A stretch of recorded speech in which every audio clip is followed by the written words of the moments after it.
O corpo de Ryan Gracie foi enterrado às 4 horas da tarde no cemitério São João Batista, no Rio, com uma salva de palmas. O clã do jiu-jitsu, acostumado a tantas vitórias, sentiu a dor da perda. Ele era um guerreiro da família, é um soldado da gente. A despedida de Ryan Gracie reuniu amigos, alunos, discípulos. Ele era um mestre para mim, né? É um mestre, não tem como explicar, não tem palavras para falar o que ele era para mim. Ryan foi encontrado morto na manhã de sábado, dentro da cela de uma delegacia de São Paulo. Ele foi preso depois de uma série de roubos e agressões.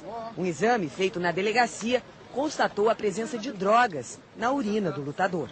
A família admite que Ryan Gracie passava por problemas e que tinha síndrome do pânico. Era um campeão que gostava de brigas, não só dentro do tatame, fora também.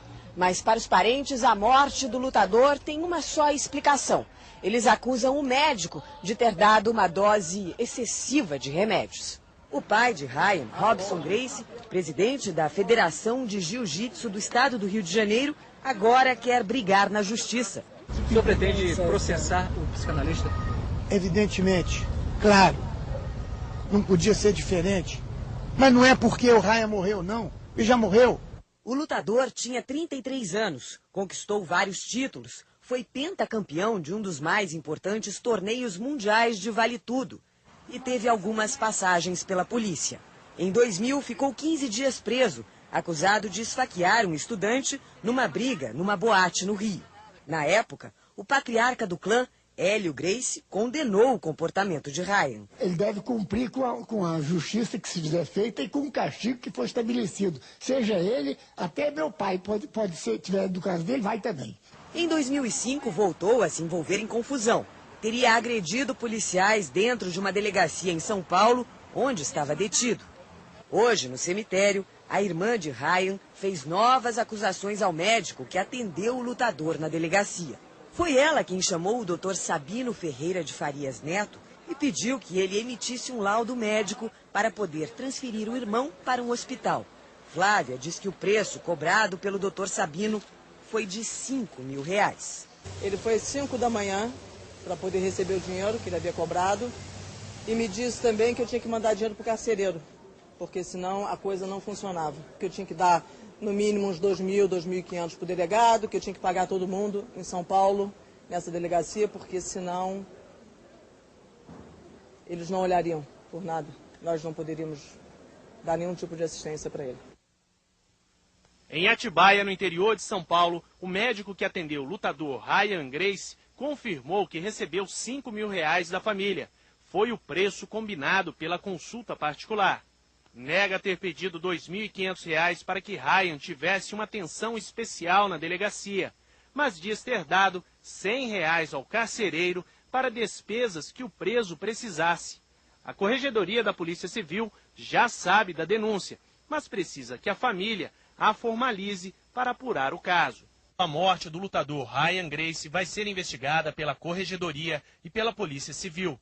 Sexta-feira à tarde, o lutador saiu de casa descalço, vestindo bermuda e armado com esta faca. Alguns metros depois, bateu no vidro de um carro de luxo, entrou no banco de trás e, com a faca no pescoço do motorista, disse: "Toca, toca, senão eu te mato." O motorista conseguiu fugir, mas cortou os dedos ao tentar escapar. Gracie, então, assumiu o volante. Na fuga, subiu na calçada para se livrar do trânsito, mas bateu num banco de concreto. Ameaçou roubar outro carro, mas o motorista escapou. Tentou, então, levar uma moto. O motoqueiro reagiu. Logo, 30 motoboys cercaram o lutador e o agrediram, inclusive com um capacete. Atordoado, ele foi dominado até a chegada da polícia. Estava agressivo e não dizia palavras com palavras. Por volta das 3 horas da tarde, o lutador foi levado para esta delegacia, na zona sul da cidade. O Ryan só declarou que achava que estava sendo perseguido e que, em virtude disso, ele tentou entrar num veículo para se evadir. À noite, o médico chamado pela namorada de Gracie fez um teste e comprovou que Ryan tinha usado crack, cocaína e maconha. Pouco depois da meia-noite, o lutador foi levado para o Instituto Médico Legal para fazer exame de corpo de delito. Ele saiu caminhando e algemado. Às 3 horas da madrugada, o lutador chegou a esta outra delegacia, acompanhado por seu médico, que aplicou remédios para acalmá-lo. Às 6 horas da manhã, o médico foi embora. Eu dei tchau, ainda disse Deus te abençoe, ele ainda jogou um beijo,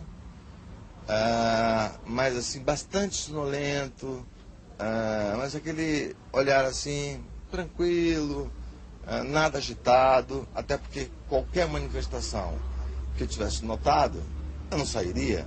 2 horas e meia depois, o lutador, que ficou sozinho na cela, é encontrado morto. Parecia um quadro de falecimento por problemas cardíacos. O médico que acompanhava Grace disse que usou um coquetel de remédios para acalmá-lo. Aplicou um antialérgico para minimizar os efeitos de um tranquilizante. Ryan ainda ingeriu um anticonvulsivo e mais 2 comprimidos de outro tranquilizante. 1 hora depois, o lutador tomou mais um remédio para controlar a pressão, que estava alta. Não é possível dizer se é uma dose grande ou pequena. Primeiro porque a gente não sabe como ele estava. A gente não conhece as condições do paciente. Naquele momento, numa situação de emergência, é muito difícil avaliar qual é a melhor conduta que foi realizada. A Secretaria de Segurança Pública diz que só vai se pronunciar sobre o caso quando o IML divulgar a causa da morte do lutador. O exame é primordial para tentar explicar quais eram as condições de saúde de Ryan Gracie horas antes da morte. O resultado pode eliminar dúvidas, como se o lutador teve uma overdose de drogas ou remédio e se recebeu a atenção médica ideal.